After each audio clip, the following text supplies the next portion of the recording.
Good morning students. मैंने अभी आपको इस क्लास में पहले वेबर के सामाजिक क्रियाओं के अध्ययन की बात करी थी कि वेबर ने सामाजिक क्रियाओं का अध्ययन करा है। वेबर ने समाजशास्त्र के लिए पद्धति शास्त्र के विकास में योगदान दिया था। वेबर ने अपने अध्ययनों द्वारा सिद्ध किया था कि भौतिक घटनाओं में उपयोग की जाने वाली वैज्ञानिक विधियों का सामाजिक घटनाओं के अध्ययन में नहीं किया जा सकता है। तो वेबर ने सामाजिक क्रियाओं का अध्ययन करा। वेबर ने बताया था कि वे सभी क्रियाएं सामाजिक क्रियाएं होती हैं जिनसे किसी का व्यवहार प्रभावित होता है या जिससे प्रेरित होकर कोई व्यवहार करता है तो वे सामाजिक क्रिया कहलाती है। इसी प्रकार वेबर ने सामाजिक क्रियाओं का वैज्ञानिक अध्ययन करने के लिए आदर्श प्रारूप का निर्माण करा 1904 में। अब आदर्श प्रारूप का अर्थ होता है, इसके अंतर्गत दो प्रकार के अर्थ लिए जाते हैं। प्रथम अर्थ से तात्पर्य है कि व्यक्ति जो इसका दो अर्थ है, एक तो वास्तविक अर्थ होता है और एक होता है अनुमानित अर्थ। प्रथम अर्थ में क्या होता है कि व्यक्ति वास्तव में समाज में कैसे क्रिया करता है, अमूर्त वास्तविकता से संबंधित होता है। व्यक्ति को समाज में कैसा व्यवहार करना चाहिए, यह व्यवहार अपेक्षित है या वास्तविक है, इसके बारे में देखना चाहिए। तो वेबर अपेक्षित व्यवहार या क्रिया को सामाजिक क्रिया कहते हैं। इनके द्वारा सामाजिक वास्तविकता को समझा जा सकता है। इसी प्रकार वेबर ने आदर्श प्रारूप का प्रयोग नौकरशाही के व्यवहार में भी किया था।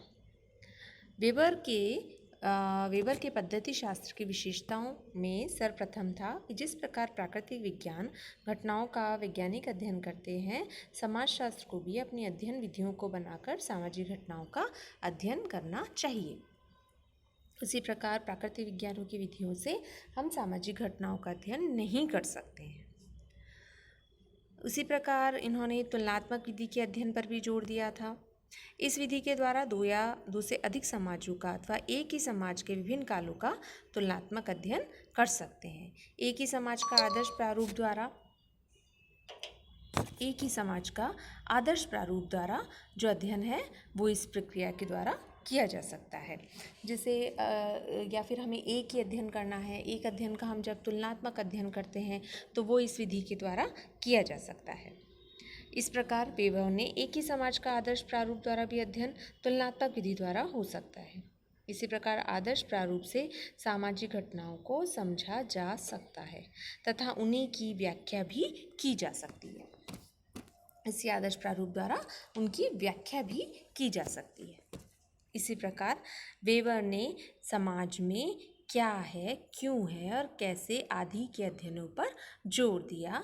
यानी वास्तविकता क्या है, हमें किस रूप में कोई घटनाएं दिखाई दे रही है, हमें उसी प्रकार उसका अध्ययन करना चाहिए, ना कि हमें ये अध्ययन करना चाहिए कि क्या होना चाहिए।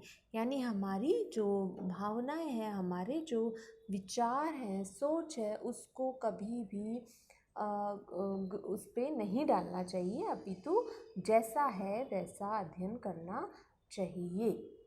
जो जैसा है उसका वैसा ही अध्ययन करना चाहिए। इसी प्रकार वेबर ने इसकी आगे व्याख्या करते हुए बताया था कि समाजशास्त्र को सामाजिक घटनाओं का अध्ययन वस्तुपरक एवं व्यक्तिपरक दोनों प्रकार से करना चाहिए। वेबर ने समाजशास्त्रीय अध्ययन में ऐतिहासिक कारणों को स्थान दिया था। उन्होंने पूर्ववर्ती घटनाओं के द्वारा प्रभाव कारण मालूम करने की विधि भी बताई थी। इस प्रकार समाजशास्त्र में सामाजिक क्रियाओं के व्याख्यात्मक बोध पर भी उन्होंने अध्ययन किया था।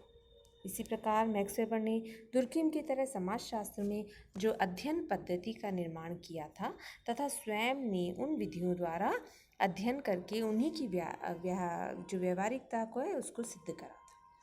ठीक है। इस प्रकार वेबर ने 6 महान धर्मों और नौकरशाही का जो अध्ययन करा वो आदर्श प्रारूप भी कहा था। यानी कुल मिला के कहने का अर्थ ये है कि आदर्श प्रारूप के द्वारा हम वास्तविक जो घटना है उसका एक तुलनात्मक अध्ययन कर सकते हैं। इसी प्रकार वेबर ने जो धर्म का समाजशास्त्र था, धर्म के समाजशास्त्र की भी वेबर ने चर्चा करी और वेबर ने बताया था कि उन्होंने 6 तरह के धर्मों का अध्ययन करा था, जो उनकी पुस्तक the Protestant ethic and the spirit of capitalism 1905 में था। यह अध्ययन तुलनात्मक पद्धति से किया गया था। इसमें वेबर ने विश्व के 6 धर्मों का अध्ययन करा। सामाजिक घटनाओं में अनेक अर्थ होते हैं। वेबर का कहना है कि सामाजिक घटनाओं के अनेक कारक होते हैं। ये कारक एक दूसरे को प्रभावित करते हैं और एक दूसरे से प्रभावित होते हैं, परंतु मार्क्स का कहना है कि सभी परिणामों का कारण आर्थिक है। वेबर इसको नहीं मानते। इस प्रकार वेबर का मानना है कि सामाजिक परिवर्तन बहुकारकों से होता है।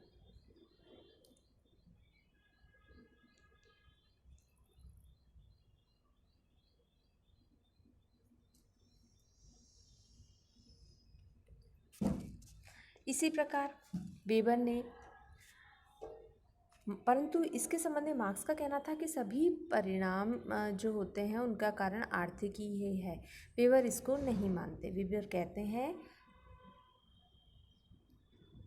कि कोई भी सामाजिक परिवर्तन हो रहा है तो उसके बहुकारक होते हैं। मात्र आर्थिक कारण ही किसी घटना विशेष को प्रभावित नहीं करता है, अपितु बहुत सारे कारण होते हैं जो किसी घटना विशेष को प्रभावित करते हैं। यानी आर्थिकी के साथ साथ सामाजिक संगठन भी हो सकता है, मनोवैज्ञानिक कारण, आध्यात्मिक कारण, राजनीतिक कारण, कुछ भी हो सकता है। अध्ययन की सुविधा के लिए किसी एक कारण को कारक मानकर अध्ययन किया जा सकता है, लेकिन किसी एक कारक को निर्णायक कारक निर्धारित करना समाजशास्त्रीय दृष्टिकोण से गलत है। इसी प्रकार वेबर ने मार्क्स की कल्पनात्मक जांच आर्थिक कारक के स्थान पर धार्मिक कारक को निर्णायक मानकर की थी, जिसमें कि वो सफल भी हुए थे। इस प्रकार वेबर ने आधुनिक पूंजीवाद का कारण धर्म को माना है। उन्होंने विभिन्न धर्मों में विद्यमान धार्मिक मूल्य, आचारों, उपदेशों आदि का तुलनात्मक अध्ययन किया तथा समाज की आर्थिक व्यवस्था जो थी, आर्थिक व्यवस्था के संदर्भ में विश्लेषण किया।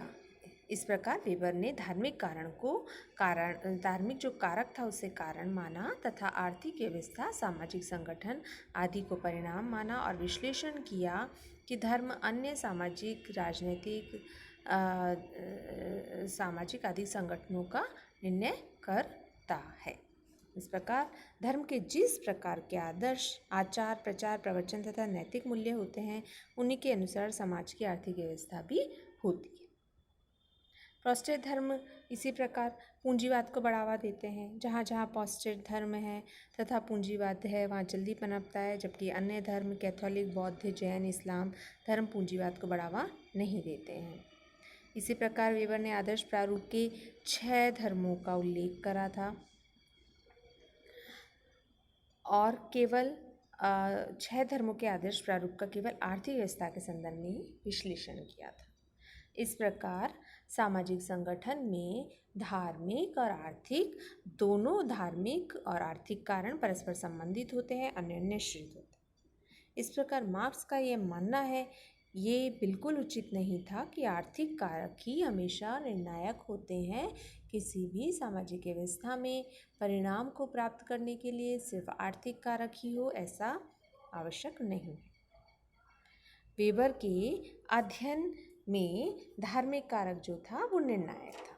यानी धार्मिक कारक एक निर्णायक कारक होता है जो ये जानने में मदद करता है कि कारण क्या हुआ किसी घटना का। इस प्रकार वेबर ने मार्क्स से विपरीत, जो मार्क्स ने सिर्फ आर्थिक कारण किसी भी सामाजिक संरचना को माना था, वेबर ने मार्क्स के विपरीत किसी भी कारण के लिए धार्मिक कारण को इम्पोर्टेंट माना तथा उनके प्रभावों का अध्ययन करा। यह वेबर की समाजशास्त्र अध्ययन वृत्ति के क्षेत्र में एक महान देन है। इस प्रकार हम कह सकते हैं कि वेबर ने बहुकारक के सिद्धांत में अपना विश्वास दिखाया।